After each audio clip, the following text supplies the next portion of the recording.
सभापती महोदय, सभागृहाचे विरोधी पक्ष नेते अंबादास दानवे यांनी सभागृहाच्या कामकाजाबद्दल इथे जे काही नमूद केलं त्याच्याशी आम्ही देखील सगळे सहमत आहोत। महत्त्वाचा विषय असा आहे की आपण सभापती आहात। ज्या दिवशी आपण सभापती होता त्या दिवशी कुठल्याही राजकीय पक्षाचे आपण राहत नाही, आपण पूर्ण सभागृहाचे असता।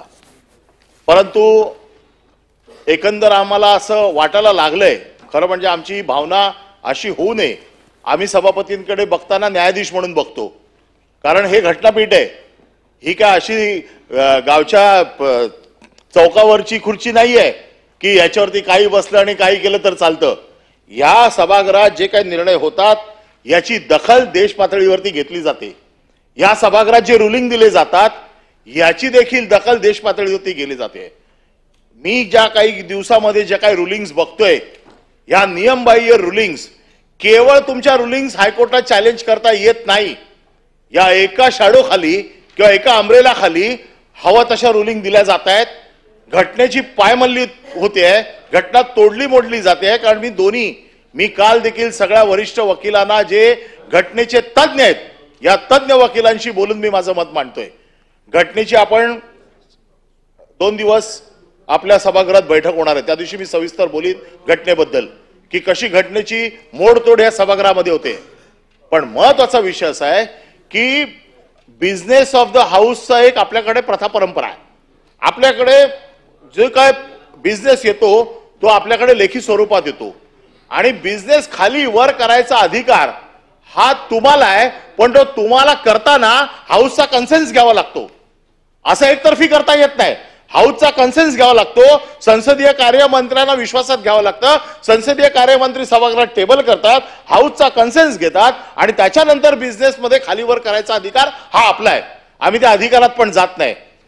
पण आजकाल काय चाललंय, पॉइंट ऑफ इन्फॉर्मेशन मध्ये विश्वासाचा ठराव येतो।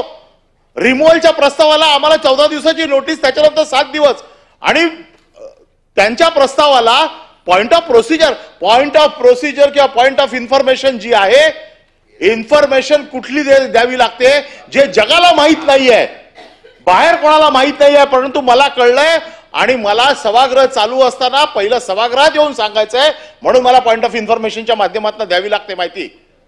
आदित्य ठाकरेंची केस ही कोर्टात किती दिवस चालू आहे? ही गेले 5 वर्ष चालू आहे। याच्यामध्ये सीबीआयची चौकशी झाली, याच्यामध्ये सीआयडीची चौकशी झाली, परत ह्याची एसआयटी चौकशी झाली। एसआयटीच्या चौकशीचा रिपोर्ट टेबल कुठे गेला? का नाही टेबल केला 1.5 वर्ष? ज्या एसआयटीचे अधिकारी आहेत त्यांच्यावरती कारवाई करा की त्यांनी 1.5 वर्षामध्ये टेबल केला नाही रिपोर्ट म्हणून। मग तुम्ही फक्त काय शिळ्या कडीला ऊत आणून तुमचे सगळे विषय बाजूला जावेत म्हणून आणता काय? औरंगजेबाची कबर काल राष्ट्रीय स्वयंसेवक संघाने पूर्ण चेपून टाकली। आज दुसरा विषय नाही, आदित्य ठाकरे ठीक आहे, आदित्य ठाकरेंची चौकशी करायला आमचं काहीच म्हणणं नाही आहे। या सभागृहात मंत्री उत्तर देताना काय देतात की मॅटर सबज्युडाइज आहे, कोर्टाच्या समोर आहे, न्याय प्रविष्ट आहे। हे प्रकरण तुम्हाला माहित नाही, एका सामाजिक कार्यकर्त्याने आता पण कोर्टामध्ये त्याची हिअरिंग चालू आहे। 17 फेब्रुवारीला त्याची हिअरिंग फायनल होणार होती, त्या दिवशी मुख्य न्यायमूर्ती इथे नव्हते म्हणून त्याला पुढची डेट दिली। कालचं जे पिटिशन झालंय या पिटिशन मध्ये त्या पिटिशनला आमचं पिटिशन टॅग करावं असं पिटिशन आहे, कॉपी पेस्ट पिटिशन आहे। हे कोण करते? आम्हाला न कळलं एवढे आम्ही मूर्ख आहोत का? हे काय चाललंय आम्हाला कळत नाही का? आणि कोर्टात देईल ना काय निर्णय द्यायचा आहे ते, कोर्टाचा अधिकार आहे। मॅटर सबज्युडाइज असताना तुम्ही कसं ठरवणार? आणि पॉइंट ऑफ इन्फॉर्मेशन मध्ये येते का तुम्हाला माहित नाही? तुम्ही पेपर वाचत नाही, आम्ही सभासद काय पेपर वाचत नाही, आम्हाला काय माहित नाही? पॉइंट ऑफ इन्फॉर्मेशन कुठला येतो? ज्यावेळेला सभागृहाला एखादी गोष्ट माहित नसते, बाहेर काहीतरी असं होतं की सभागृहाला सावध करणं गरजेचं असतं। सभापती महोदय, तुम्ही देखील या सगळ्या गोष्टी मान्य करताना हे सगळं नियमाप्रमाणे केलं पाहिजे असं आमचं म्हणणं आहे। आणि म्हणून आदित्य ठाकरेंच्या वरती आज ज्यांनी प्रस्ताव आणलाय त्यांचं एकच ट्विट मी वाचून दाखवतो। त्यावेळेचं ट्विट त्यांचं काय, डॉक्टर मनीषा कायंदे त्यांनी ट्विट केले। त्यावेळेला सीबीआयचा रिपोर्ट आला, सीबीआयने ज्यावेळेला क्लीन चिट दिली त्यावेळेला सत्य परेशान हो सकता है पराजित नहीं याची प्रचिती देशवासियांना आलेली आहे। दिशा सालियनचा मृत्यू अपघाताने झाला असल्याची सीबीआयच्या अहवालात उघड झाले आहे, पण भाजप आणि राणे गँगने त्याचा बादरायण संबंध जोडून थैथयाट केला। आरोप करणाऱ्यांनी आता नाक घासून आदित्य ठाकरे यांची माफी मागावी। पुढे गेल्या द्या। ह्या मनीषा कायंदे सरड्यापेक्षा फास्ट रंग बदलला। अरे सरड्याला लाज वाटली? सरडा परवा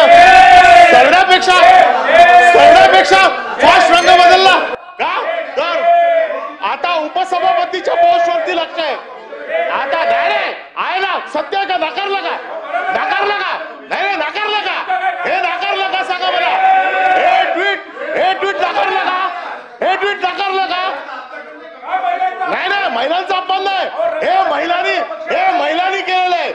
हे आता त्यांचं उपसभापतीकडे लक्ष लागलंय, त्या खुर्चीकडे लक्ष लागलंय।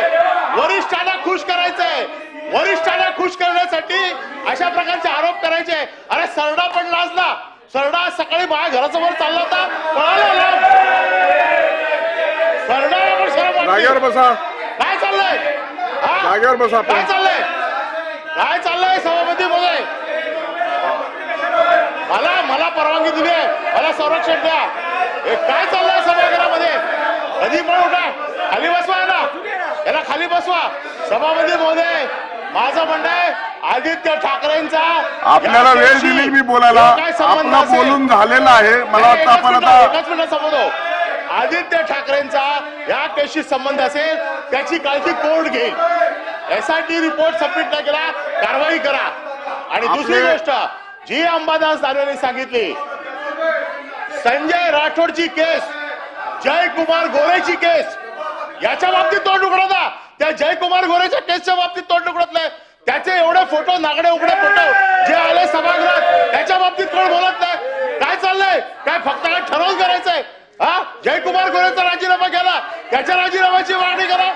जयकुमार गोरेचा राजीनामा नाही मागत, संजय राठोडचा राजीनामा मागत नाही का? फक्त काय विरोधी पक्ष कमजोर आहे म्हणून त्याला कसाही दाबायचा? आणि तुमचा सगळा अपयश कारभाराचं लपावं म्हणून तुम्ही करता। आता काय त्यांचा त्यांनी बोला ना, किरीट सोमय्याची बायको आत्महत्या करायला चालली होती, इथे व्हिडिओ दिला, त्याची चौकशी नाही होत आहे। याची व्हिडिओ दिला, त्याची चौकशी का नाही झाली? किरीट सोमय्याचा दिला ना व्हिडिओ, त्याची चौकशी करा। शिक्षण मंत्री दादा भुसे साहेब बोला। चौकशी करता। सभापती महोदय, सन्माननीय ज्येष्ठ जागेवर बसा साहेब। जागेवर बसा। आपण अभ्यासू आहात, आपण वकील आहात, बसा। आपण जागेवर बसा, जरा शांतता ठेवा। आपण या ठिकाणी वक्तव्य करत शांतता राखा, जरा बसा। माननीय सभापती महोदयांच्या संदर्भामध्ये आपण या ठिकाणी त्यांना नियम कायदे त्यांनी शिकवायला घेतले सभापती महोदय। आणि एका महिलेच्या संदर्भामध्ये, एका महिला आमदार महोदयांच्या संदर्भामध्ये रंग बदलणे, ही टीका टिप्पणी करणं योग्य नाही। शांतता राखा। आपण सभापती महोदय, हा महिलांचा अपमान आहे, हा महिलांचा अपमान आहे सभापती महोदय। परब साहेब, मला वाटतं शिक्षण मंत्र्यांना मी बोलायला दिलेला आहे, त्यांचं बोलून झालेलं आहे। आपण जरा जागेवर बसा। श्रीकांत भारतीय, चित्राभाग, आपण जरा खाली बसा। दादा भुसे बोला। आपण दादा भुसे बोला। सभागृहाचे कामकाज 15 मिनिटांसाठी तहकूब करत आहे।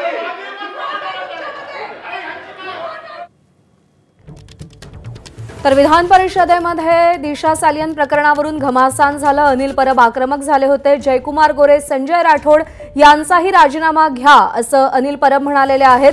तर आदित्य ठाकरे दोषी असतील तर कोर्ट बघेल असं देखील अनिल परब म्हणालेले आहेत। त्याला उत्तर देत होते शिक्षण मंत्री दादा भुसे, पण सध्या विधान परिषदेचं कामकाज हे तहकूब करण्यात आलंय। दिशा सालियन प्रकरणातल्या आरोपांवरून अनिल परब यांनी जोरदार हल्लाबोल केलाय। मनीषा कायंदे यांच्या जुन्या ट्विटवर देखील त्यांनी बोट ठेवलंय। आदित्य ठाकरेंचा या केसशी संबंध असेल तर कोर्ट बघून घेईल असं देखील अनिल परब म्हणालेले आहेत। दिशा सालियनच्या वडिलांनी याचिका दाखल करत अनेक आरोप केलेले आहेत। आदित्य ठाकरेंचं नाव देखील या याचिकेमध्ये घेण्यात आलेलं आहे। त्यामुळे आता या सगळ्या प्रकरणामध्ये नवे राजकीय रंग काय पाहायला मिळतात हे पाहणं देखील महत्त्वाचं आहे। पण त्यासोबतच काही वेळापूर्वी दिशा सालियनच्या वडिलांच्या वकिलांनी पत्रकार परिषद घेतली आणि त्यामध्ये त्यांनी अत्यंत गंभीर आरोप केलेत। आरोपींना फाशीची शिक्षा होईल एवढे पुरावे आपल्याकडे असल्याचं ते म्हणालेले आहेत। त्यासोबतच त्या पार्टीमध्ये आदित्य ठाकरे उपस्थित असल्याचं देखील दिशा सालियनच्या वडिलांच्या वकिलांनी दावा केलेला आहे। तर याच मुद्द्यावरून विधान परिषदेमध्ये जोरदार घमासान झाल्याचं आपल्याला पाहायला मिळालं। चित्रा वाघ आक्रमक झालेल्या होत्या। अनिल परब यांनी याच आरोपांना जोरदार प्रत्युत्तर दिलंय।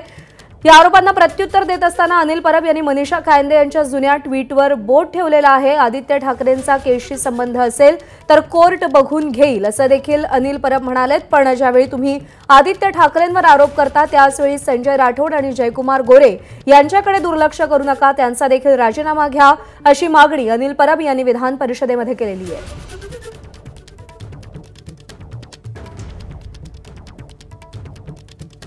जरा गिरीजी मला बोलू द्या प्लीज, मी तुमच्याशी नाही बोलत आहे। मी सांगून टाकतोय मंत्र्याचा हस्तक्षेप मला थांबवायला सांगा। नेहमी माझे तोंड घालायची गरज नाही यांनी। नाही आता कसं बोलणार, मला बोलता नाही त्यांना सांगितलं का तुम्ही मध्ये तोंड घालायचं नाही मंत्र्यांनी, सांगतो ज्याचं असेल त्याने घालायचंय। हा माझं चालू आहे, माझं बोलणार नाही तर मग मला थांबवा, मी बाहेर जाऊन बसतो, मंत्र्यालाच बोलू द्या।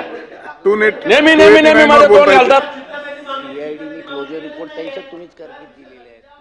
नाही मला बोलू द्या, नाही तर त्यांना बोलायला सांगा, मी बाहेर जाऊन बसतो। आणि नेहमीचा यांचा मध्ये कोणत्याही विषयात बोलतात ते वारंवार। हे मंत्री माझं स्पेसिफिक सांगणं आहे, प्रत्येक याच्यात इंटरफेअर करतात। त्यांच्याकडे हे खातं आहे का, त्यांना सरकारने जबाबदारी दिली का? उगाच सामुदायिक जबाबदारी म्हणायचं नाही। प्रत्येक याच्यात आम्ही आता राज्यपालांकडे जाऊन आलो, स्पेसिफिक आम्ही काही मंत्र्यांच्या विषयी बोललो।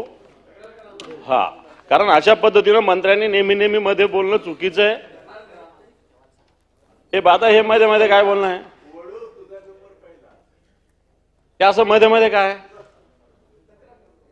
अरे तर मी करेल ना यार, मध्ये कशाला बोलता तुम्ही?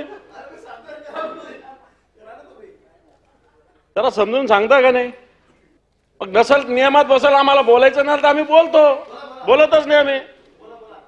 तुमची परमिशन घेऊन नाही बोलणार मी, सांगून टाकतो। तुम्ही मला सांगायची गरज नाही आहे।